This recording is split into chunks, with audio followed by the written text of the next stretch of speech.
राधे राधे। पूर्व में काशी में भीमरथ नाम से एक प्रसिद्ध राजा था। वह सदा दान व यज्ञ करने वाला विष्णु भक्त राजा था। उन्होंने अपने पुत्रों को राज्य सौंपा। वह खुद मल्याचल पर जाकर आश्रम में 1 लाख वर्ष तक तपस्या करने में लगे रहे। एक बार उनके आश्रम में महर्षि पुलस्त्य शिष्यों के साथ आए। उनको देखकर भी वे मानी राजश्री न उठे तो पुलस्त्य ने उन्हें शाप दे दिया कि महादुष्ट भूपाल तू दैत्य हो जा। तदंतर राजा जब उनके चरणों में पड़कर शरणागत हो गए तब दीनवत्सल मुनिश्रेष्ठ पुत्सल्य ने कहा कि द्वापर के अंत में मथुरा जनपद के पवित्र ब्रजमंडल में साक्षात श्री कृष्ण के बाहुबल से तुम्हें मुक्ति प्राप्त होगी जिसकी तुम अभिलाषा रखते हो। यही भीमरथ व्योमासुर नामक दैत्य बना। वह उसने खेल रहे ग्वालों का अपहरण कर लिया। यह जानकर उसे भगवान ने दोनों भुजाओं से पकड़ लिया। वह पृथ्वी पर दे मारा। उसके अंदर से निकला तेज प्रभु में लीन हो गया। कलयुग में मान इतना बढ़ जाएगा कि बड़ों का सम्मान न रहेगा। दैत्य लोग अपहरण आदि उद्योग करेंगे मगर फिर भी प्रभु स्मरण से मुक्ति प्राप्त करेंगे। एक दिन गोप बालकों के बीच महाबली दैत्यारिष्ट आया। वह अपने सिंहनाद से पृथ्वी व आकाश को गुजा रहा था और सिंहों से पर्वतीय तटों पर को विदीर्ण कर रहा था। उसे देखते ही गोपियों गोप व गौओं के समुदाय भय से इधर उधर भागने लगे। दैत्यों के नाशक भगवान श्री कृष्ण ने उन सबको अभय देते हुए कहा, डरो मत। माधव ने उसके सींग पकड़ लिए और उसे पीछे धकेल कर 2 योजन कर दिया। उस राक्षस ने श्री कृष्ण को धकेल कर 2 योजन पीछे कर दिया। तब श्री कृष्ण ने उसकी पूंछ पकड़ ली और बाहुबल से घुमाते हुए उसे उसी प्रकार धरती पर पटक दिया जैसे छोटा बालक कमंडल को फेंक दे। अरिष्टि फिर उठा। क्रोध से उसके नेत्र लाल उठे।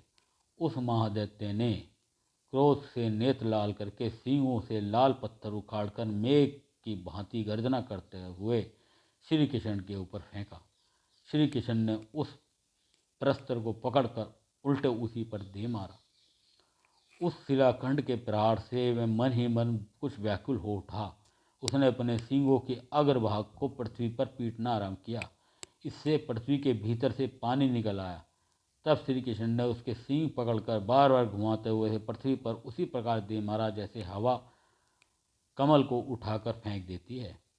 उसी समय यह वृषभ का रूप त्याग कर ब्राह्मण श्रीधारी हो गया और श्री कृष्ण के चरणाविंदों में प्रणाम करके बोला कि मैं बृहस्पति का शिष्य दुर्जश्रेष्ठ वर्तंतु हूँ। मैं बृहस्पति जी के समीप पढ़ने गया था। उस समय उनकी ओर पांव करके फैलाकर उनके सामने बैठ गया था। इससे वे मुनि रोषपूर्वक बोले, तू मेरे आगे बैल की तरह बैठा है, जब बैल हो जा। माधव उस शाप से मैं बैल हो गया। असुरों के संग में रहने से मुझ में असुर भाव आ गया था। अब आपके प्रभाव से मैं शाप व असुर भाव से मुक्त हो गया। आप श्री कृष्ण को नमस्कार है। आप वासुदेव को प्रणाम है। यूं कहकर भगवान को प्रणाम करके बृहस्पति के साक्षात शिष्य वर्तंतु भुवन को प्रकाशित करते हुए विद्वान से दिव्य लोक को चले गए। इस प्रकार माधुर्य खंड समाप्त हुआ। प्रभु की यह लीला इस युग की समाप्ति का सजीव वर्णन है। युग के अंत के वक्त का पूर्ण माहौल यह लीला प्रदर्शित कर रही है। इस काल को समाप्त होते ही कलयुग भी समाप्त हो जाएगा। जब अरिष्ट दैत्य बैल बनकर बालकों के समीप आया तो वह सिंहनाद कर रहा था जैसा आज के युग में हो रहा है। प्रभु ने इसके सींग पकड़कर उसे 2 योजन दूर कर दिया व उसने भी प्रभु को 2 योजन दूर कर दिया। यह काल बहुत लंबा प्रकट होता है। तभी दोनों ने एक दूसरे को 2 योजन दूर कर दिया। करीब 2000 वर्षों तक मानव प्रकृति का तहस नहस करेगा। प्रभु ने उस प्राकृतिक नाशक को उठाकर धरती पर पटक दिया। यह अरिष्टि बृहस्पति का बदतमीज शिष्य था और उसी के शाप से बैल बना था। उसने लाल पत्थर उठाकर भूमंडल पर दे मारा। अर्थात उल्का पिंड को या बृहस्पति के टुकड़ों को साक्षात भूमि पर दे मारा। प्रभु ने भी उसे पकड़कर वापस धरती पर दे मारा। तब पृथ्वी जन मन ही मन व्याकुल हो जाएंगे। धरती का मानव अपने यंत्रों से धरती में छिद्र करके धरती को सताएगा। तब धरती तड़प जाएगी। वह मैं परला आने का समय धीरे धीरे नज़दीक आने लगेगा। शायद महाप्रलय का वक्त आ रहा है। इति माधुर्य खंड। हम चलेंगे मथुरा खंड में। एक दिन नारद जी कंस के समीप पहुँचे व उन्होंने कंस को बताया कि जो कन्या तुम्हारे हाथ से छूटकर उड़ गई थी वह देवकी की नहीं, यशोदा जी की पुत्री थी। देवकी से तो श्री कृष्ण ही उत्पन्न हुए हैं, वह रोहिणी से बलराम उत्पन्न हुए हैं। दैत्यराज वासुदेव ने तुम्हारे शत्रु भूत अपने दोनों पुत्र बलराम व श्री कृष्ण को अपने मित्र नंद के यहाँ धुरोधर के रूप में रख दिया है, ताकि तुम्हारे भय से इनकी रक्षा हो सके। पूतना से लेकर अरिष्टिसूर तक जो जो बलशाली दैत्य नष्ट हुए हैं, वे सब वन में ही उन्हीं दोनों के द्वारा मारे गए हैं। कहा जाता है कि वे तुम्हारी ही मृत्यु हैं। यूँ सुनने के बाद कंस क्रोध से कांपने लगा कि उसने सभा में ही वासुदेव को मारने के लिए तलवार निकाल ली। नारद जी ने उसे रोका तो उसने वासुदेव, देवकी व अपने पिता उग्रसेन को कारावास में डाल दिया। वह समस्त दैत्य मित्रों को बुलाया व श्री कृष्ण को मारने के लिए उपाय ढूंढा। उनके सुझाव पर उसने अक्रूर मंत्री को कृष्ण को मथुरा आगमन के निमंत्रण के लिए वृंदावन भेजा। अक्रूर जी के प्रस्ताव पर नंद, कृष्ण व बलराम मथुरा घूमने के लिए राजी हो गए। सभी गोपियाँ कृष्ण के वियोग से दुखी हो गईं तो कृष्ण ने उन्हें रात्रि में आने का वचन दिया। इससे पहले कृष्ण के बारे में सुनकर बलवान माँ दैत्य के केशी घोड़े का रूप बनाकर वृंदावन में गया। उसके पैरों के आघात से वृक्ष भी टूटकर धराशायी हो जाते थे। पूंछ की चपेट से आकाश में बने बादल भी धराशायी हो जाते थे। उसका वेग दुस्सहेज था। उसने कृष्ण जी पर पैरों से आघात किया और पृथ्वी को कपाता हुआ आकाश मंडल में अपनी गर्जना से गूंजने लगा।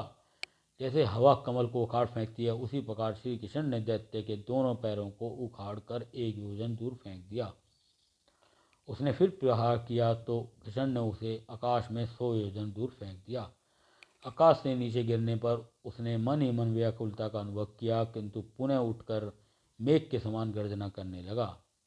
अपनी गर्दन के आंचलों को कपाता हुआ और पूंछ के बालों को आकाश में कपाता हुआ वह दैत्य अपने पैरों से धरती को विदीर्ण करता हुआ श्री हरि के सामने उछलता हुआ आया। तब भगवान ने उसे एक मुक्का मारा। उनके मुक्के की मार से वह घड़ी तक बेहोश पड़ा रहा। तब उस असुर ने हरि के गले को मुंह से पकड़ लिया। उन्हें उठाकर भूमंडल से लाख योजन ऊपर उठ गया।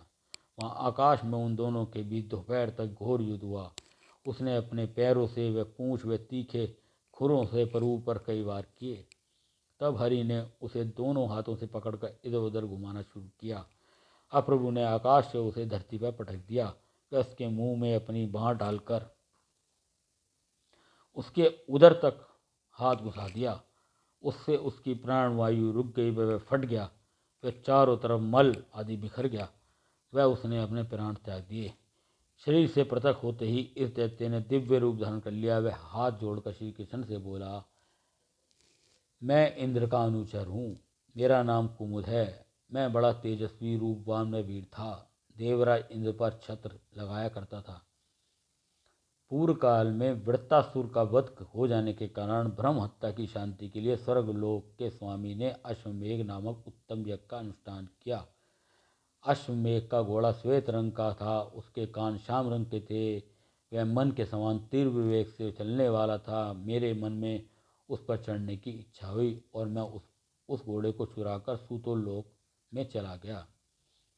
तब मरुदगणों ने मुझ महादुष्ट को पाश में बांधकर देवराज इंद्र के पास पहुंचाया। देवेंद्र ने मुझे शाप दे दिया कि तू राक्षस हो जा। भूतल पर 2 मनवंतरों तक तेरी घोड़े की सी आकृति रहे। प्रभु, आज आपका स्पर्श पाकर मैं इस शाप से तत्काल मुक्त हो गया हूँ। देव, आप अपना मुझे किंकर बना लीजिए। मेरा मन आपके चरण कमलों में लग गया है। आप समस्त लोकों के एकमात्र स्वामी हैं। आप भगवान हरि को नमस्कार। ऐसा कहकर कुमुद प्रकाशमान हो उत्तम विमान पर आसीत हो प्रभु धाम को चला गया।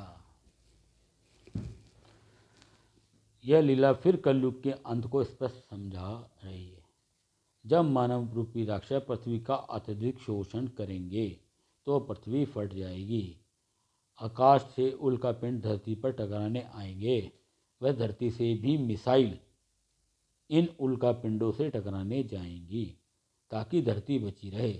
उस वक्त संपूर्ण धरती को मानव ने अपनी सुविधा अनुसार छलनी कर रखा होगा, वह सुशोभित भी कर रखा होगा। आज अमेरिका ने अभी 2 दिन पहले एक उल्कापिंड को मारने के लिए मिसाइल छोड़ दी है। अतः यह होना था, वह हो रहा। प्रथम व द्वितीय उल्कापिंडों को मानव अपनी ओर जाने से रोक देगा, वह दूसरी तरफ फेंक देगा। उस वक्त धरती पर बड़ी व्याकुलता मच जाएगी। एक उल्कापिंड धरती से टकराएगा जिससे संपूर्ण धरती नष्ट होते होते बचेगी, वह हिलने डुलने लगेगी। अब एक बड़ा उल्कापिंड कुछ सालों बाद धरती से आ टकराएगा जिससे संपूर्ण धरती फट जाएगी और उसमें एक गहरा गड्ढा हो जाएगा, वह धरती नष्ट होकर जलमग्न हो जाएगी। तब देवता हाथ जोड़कर प्रभु की स्तुति करेंगे। बचे हुए पापी अपने अधर्मों के लिए क्षमा मांगेंगे, अपने आविष्कारों को किंकर के समान जानेंगे, प्रभु का गुणगान करना ही श्रेष्ठ समझेंगे। वह सतयुग की ओर अग्रसर होंगे। दुष्ट दैत्य ने अश्वमेध यज्ञ अर्थात महाशांति प्रदान करने वाले यज्ञ का घोड़ा चुरा लिया था। अतः इसी दैत्य को प्रभु ने प्रलय की लीला रचने के लिए सबसे उपयुक्त जाना था। वह उसे मारकर जग का कल्याण किया था। आगे भी प्रभु अश्वमेध यज्ञ करेंगे, तब भी वे इस यज्ञ के माध्यम से आने वाले सतयुग का संपूर्ण ज्ञान भी देंगे। राधे राधे।